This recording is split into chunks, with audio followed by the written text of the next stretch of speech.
तो ऐसे वक्त में जब मिडिल ईस्ट के अंदर एक भयानक युद्ध छिड़ा हुआ है इजराइल और हमास के बीच में, जो कि फैलना शुरू हो चुका है, उसमें यमन और यमन के हूती विद्रोही कूद चुके हैं और अभी इसके फैलने के पूरे पूरे चांस हैं, क्योंकि इसमें अभी हिजबुल्लाह का आना बाकी है, लेबनान की सेना भी कूद सकती है, उधर से सीरिया अपनी सेना भेज सकता है, ईरान भी इसमें अभी इनडायरेक्ट तरीके से इन्वॉल्व हो चुका है और डायरेक्ट कभी भी इन्वॉल्व हो सकता है। मतलब कि ये पूरे के पूरे अरब वर्ल्ड में अच्छे से फैल सकता है। सबसे बड़ी बात, इसका खामियाजा पूरी दुनिया को भरना पड़ेगा, क्योंकि दुनिया में चाहे आप किसी भी कोने में बैठे हो, जब जब अरब देश में कोई संकट होता है तो कच्चे तेल के दाम बढ़ते हैं, और कच्चे तेल के दाम बढ़ते हैं तो आप चाहे कहीं बैठे हो वहीं आपको इसका असर देखने को मिलेगा आपकी जेब पर। क्योंकि जब कच्चे तेल के दाम बढ़ते हैं तो महंगाई नाम की डायन हर एक चीज पर असर डालती है, क्योंकि कच्चे तेल की वजह से दुनिया भर में ट्रांसपोर्टेशन होता है, चीजों को एक जगह से दूसरी जगह ले जाया जाता है,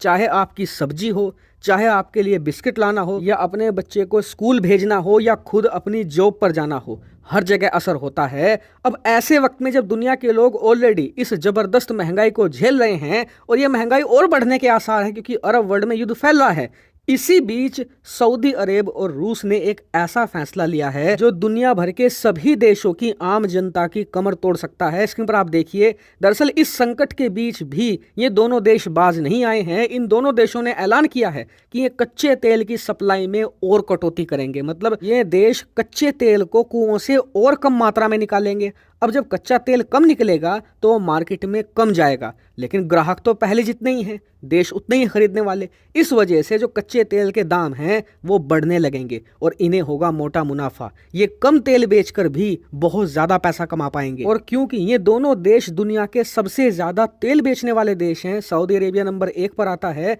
और रूस नंबर 3 पर आता है, तो उसकी वजह से इन दोनों ने जैसे ही ये ऐलान किया, इसका असर मार्केट पर तुरंत देखने को मिला। कुछ ही घंटों में कच्चे तेल के दाम 1.5% से ज्यादा बढ़ चुके हैं। और जो दुनिया भर के ऑयल ट्रेडर हैं उनका ये कहना है कि ये दाम अभी और आसमान छुएंगे। अभी तो सिर्फ अनाउंसमेंट हुई है, एक्चुअल कटौती तो अभी शुरू नहीं हुई। जैसे ही तेल की कटौती शुरू होगी ये दाम रैपिड रफ्तार से आगे बढ़ेंगे। हालांकि आप में से ज्यादातर लोगों का ये सवाल होगा कि ऐसे मुश्किल वक्त में इतना बेकार फैसला इन दोनों देशों ने क्यों लिया। तो देखिए, इसके पीछे 2 थ्योरीज दी जा रही हैं। पहली थ्योरी तो ये है कि जो इस समय इजराइल हमास युद्ध चल रहा है ना, उसमें ये दोनों ही देश सऊदी अरेबिया और रूस दोनों के दोनों हमास का फेवर कर रहे हैं, फिलिस्तीन का पक्ष ले रहे हैं, ना कि इजराइल का। और इसी वजह से दोनों देश बार बार कह रहे हैं कि इजराइल तुरंत युद्ध रोके और तत्काल प्रभाव से सीज फायर लागू किया जाए और एक भी गोली ना चलाए इजराइल हमास के ऊपर या फिर गाजा के अंदर। अब इस बयान पर अमेरिका और इजराइल साफ कह चुके हैं कि चाहे पूरी दुनिया हमारे खिलाफ हो जाए, लेकिन फिर भी सीज फायर तब तक नहीं होने देंगे जब तक हमास के हर एक लड़ाके का सफाया नहीं हो जाता।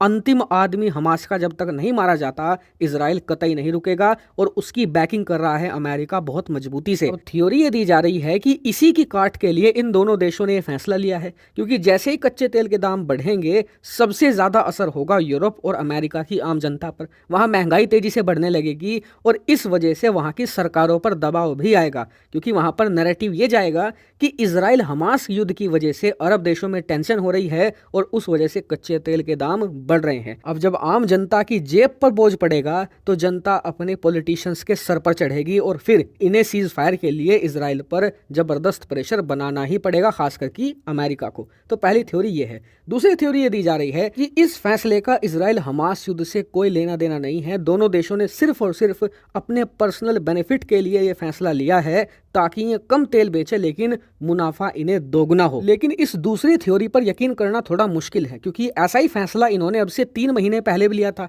तब भी इन्होंने कच्चे तेल की जो सप्लाई थी उसमें कटौती करी थी, लेकिन उससे इन्हें फायदा नहीं हुआ दोनों देशों को, उल्टा भयंकर नुकसान हुआ। इस पर मैंने वीडियो भी बनाई थी। ऐसे में इस बार भी इन्हें फायदा होगा इस फैसले से, इस बात की कोई गारंटी नहीं है।